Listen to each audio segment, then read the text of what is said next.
Hey guys, it's great to see you again. Thank you very much for the love that I've gotten from everybody who's reached out during this first week of the Purpose, Passion, and Profession podcast. I've really enjoyed talking to you all and reconnecting with those who I haven't talked to in a long time, to some of my friends from the University of Iowa who gave me technical advice. Andrew Edeker, thank you so much. And for some friends that I literally haven't talked to maybe since I graduated in 1991. Darren, Tiki, it was so nice to reconnect with you. And this is such a nice fringe benefit of launching this podcast is that it's reached a number of people through social media and we've reconnected. I want to say thank you to our guests who were the first two guests on the podcast. Andrew Tessman, former federal prosecutor, and Kathy Kelly, a peace and anti-war activist. Thank you guys so much for taking time out of your schedules to sit down and talk to me about your careers and the things that you've done to get where you are and to share with me the goals that you have for the future. I really enjoyed it. I know that the people who have had an opportunity to listen to our conversations, which are up on YouTube right now, have had really positive things to say about the conversations and about the things that they learned from you, Andrew and Kathy. So thank you very much for that. Stay tuned because next week you're going to get an episode where I have a conversation with my younger brother, Junaid Afeef, about the do's and don'ts of a mentee. Tarek is a world-class superstar mentor. He does more mentoring than I do. He is one of those people that really puts himself out there and goes above and beyond when it comes to helping other people in their careers. And so Tarek and I sat down and we had a nice conversation about our experiences with mentoring other people. And in the process, what we did is we tried to break down some of the do's and don'ts of being a mentee. And then we kind of mined some of our personal experiences working with others to say, here are some really bad things that you never want to do as a mentee. And here are some really good things that a good mentee will always do. So that's going to drop next week. And then the week after that, you're going to get an incredible episode with the Honorable Judge Darren Bowden, a circuit court judge here in Cook County who is presiding over the juvenile division out in Markham, Illinois.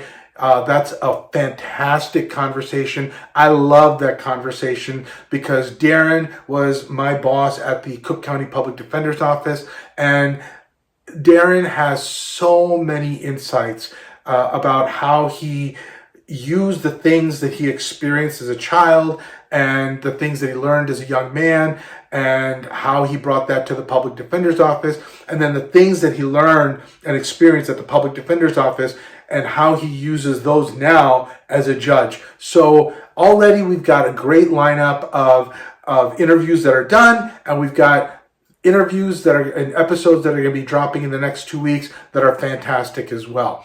So today, I want to spend a little bit of time talking to you guys about something that I think is really important and that I want everybody to understand and overcome. And that is the fear of being uncomfortable. I know that my kids have heard me say this a million times. You've got to be comfortable being uncomfortable. That's the only way to grow. And what do I mean by being comfortable being uncomfortable? What being uncomfortable means in real terms is to have that feeling where you say, oh, I'm not good at that, or oh, I can't do that, I don't enjoy that. Oh, that's really hard. I've never been able to succeed at that. And essentially, when you think that way, when you say things like that, what you're saying is you don't want to be uncomfortable. Because let's face it, when you struggle with something, when something is difficult, it's not comes easy to you, when you find that you're trying something and you're not able to succeed, it makes you feel bad. It makes you feel uncomfortable. The thing is, the lesson here is that you've got to let yourself be in situations where you feel uncomfortable. Because when you put yourself in positions where you're uncomfortable, and when you teach yourself how to remain calm and to navigate the waters when you're uncomfortable, is when you're going to see your skills and your experience grow and improve. That's where the growth happens. I mean, to use a fitness analogy, if you go into the gym and you work out, that doesn't guarantee that you're going to get stronger. Because I see this all the time when I go to my gym and I see people and they're lifting weights, and I see them lifting and they pick up some dumbbells and they start doing an exercise, and I can just look at them out of the corner of my eye, and they're talking on the phone, and they've got their earbuds in, and they're not breathing hard, and they do a bunch of repetitions and then they put the dumbbells down. Guess what? That did nothing. You were in your comfort zone. That was easy. There's no growth happening there. On the flip side, though, I see people in the gym and they are picking up these super heavy weights and they are not doing the exercise properly. They're actually not doing the exercise at all. They're probably going to hurt themselves. They're definitely not going to grow. Yeah, it's super uncomfortable to lift a weight that's too heavy for you, and it's not going to be productive. What you want is that sweet spot in between where it's not easy, but it's not dangerously hard either. And that's that stretch space. That's that space in between where all the growth and the learning happens. Now, I use the gym analogy. That analogy applies in school and in work as well. You want to be in a place where you're taking classes that aren't super easy, that are going to challenge you, but that you're ready for with hard work and preparation. In the workforce, you want to put yourself into responsibilities and roles where you can't just phone it in, but on the flip side, you're not going to be guaranteed to fail either. That if you put in the work, you're going to be in that stretch zone where the hard work and the effort is going to help you overcome whatever it is you're lacking in terms of experience, and you'll be able to succeed in time in that difficult, challenging role. So that is where you want to be, in that stretch zone. That is where you are going to be striving to be comfortable, even as you are uncomfortable. I will give you a couple examples from my personal life of where I've put myself into positions where I was uncomfortable and where I came out at the other end a better person for it. So at in 2002, I decided to open up a private practice. Up until then, I had worked as a public servant. I had worked in government, and I was doing really interesting work, and I enjoyed it. And I had a good income, and it was stable and very manageable hours. But I wanted to do more community engagement work. I wanted to be able to do pro bono work that I was precluded from doing because I was a attorney working for the government. And so I decided that I would leave government service and I would open up a private practice, and I did. The plan was that I would open up this private practice where I was going to build a book of business doing impact litigation. I was going to do really meaningful litigation work for clients on really meaningful issues, things that were important to me and important to my clients, and I was going to get paid for it. It sounded great, but here's how it actually turned out. I did a ton of pro bono work and very little work for pay. And ultimately, that business model was destined to fail, and it did. And I realized that I had created a terrible business model. I didn't have a good plan, and I returned to public service where I could continue to do good work and still get paid doing it. Now, technically, you could say, well, Junaid, you went into private practice, you tried to be an entrepreneur, and you didn't succeed. And that's exactly right. I did not succeed in the business, but I succeeded in building a set of skills that have been invaluable to my career since then. I developed an entrepreneurial spirit by engaging in a private solo practice for that small period of time that I've been able to apply even in my public service and in the various organizations and civic work that I've done since then. So I put myself into a very uncomfortable situation, something I had never done before, that was risky, that was hard, and I worked my butt off trying to make it succeed. And at the end of it, I was a much stronger, more intelligent, more knowledgeable individual. And I could take those skills with me to wherever I was going from there. Fast forward to 2019. I'd spent my career from 1994 to 2019 as a criminal defense attorney, as a public defender, a public interest lawyer working for the poor, never as a prosecutor. But in that time, especially from 2008 to right about then, in 2019, I had spent a lot of time working on criminal justice reform. I'd spent a lot of time on violence prevention. And I wanted to run for state's attorney, prosecutor in the county that I lived.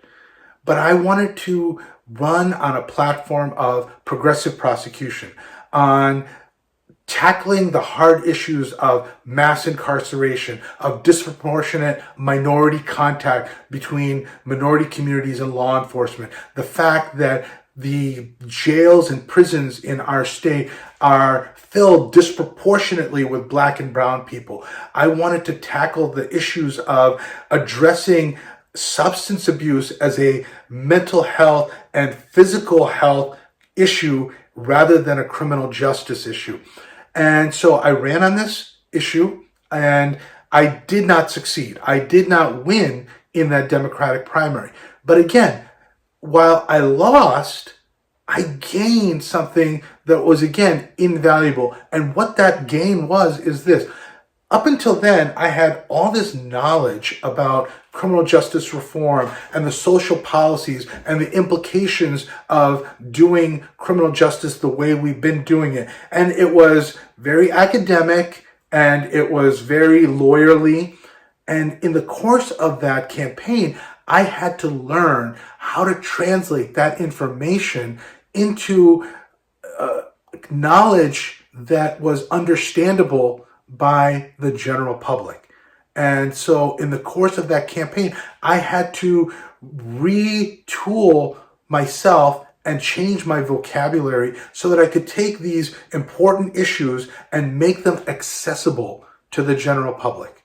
And I know that I was successful in doing that because after I lost the primary, we had the summer of George Floyd's murder and the Black Lives Movement. And everywhere that I went during the various events and the protests and the rallies, I would have people from the community come up to me and they would say, Junaid, I get it now. You talked about mass incarceration. You talked about disproportionate minority contact with law enforcement. And I literally glazed over when you were saying it. I didn't get it. I didn't understand what you were talking about. And now I understand. Because you ran that race, because you spent that time in our community talking to thousands of people about this issue, I get it now. And I understand what this movement is about. So I put myself in a position where I was very uncomfortable because a lot of people said, you've never been a prosecutor. Why should we vote for you as the state's attorney in this county? And I had to navigate those questions and I had to navigate that uncomfortable feeling that people said, hey, you don't belong here. And at the end of it, even though I didn't win the race, I still developed the skill set of being able to translate these policy issues into something that is more accessible and understandable by the general public. When you put yourself into uncomfortable situations, you set yourself up to become stronger. You set yourself up to grow. So whether you're in school or in your early stages of career, or even in the middle of your career or the latter part of your career, it's never too late to put yourself into uncomfortable situations so that you can grow. And the way you do that is this. You pick a goal, you make a plan, you execute on that plan towards that goal, and from time to time, you reevaluate that plan, you look at what you've done, what's working, what's not, you retool the plan, and then you execute that retool plan. And you keep doing that in iterations. And what you're going to find is this. At first, everything is really hard. And over time, things will become less hard. And then less hard starts to become easy. And then the next thing you know, you're comfortable because you have learned how to address this issue, how to live in this space, how to do this thing that was once very uncomfortable is now second nature. And when that happens, you don't rest on your laurels. You don't sit back and say, okay, mission accomplished. You pick a new goal. You find a new way to be uncomfortable. And you find a new plan and you make yourself comfortable being uncomfortable in this next setting. And you do it all over again. That is how you succeed. That is how winning gets done. You've got to be comfortable being uncomfortable. This is a very competitive workforce. It's a very competitive world that especially young people you are entering into. You can't afford to be anything other than hypervigilant. I know that some people will say, hey, you're putting too much pressure on young people when you say things like that. You're not competing against other people. You compete against yourself. That way, the competition is always known to you. Compete against yourself, but do compete. Put yourself into challenging positions, not things that are going to hurt you, but that are in that stretch zone, somewhere in between easy and dangerous. And you find that space and you navigate in that space to put yourself in a place where you're uncomfortable and you learn to become comfortable doing it. That is how you are going to succeed and maintain your mental and physical well-being. I hope you found that helpful.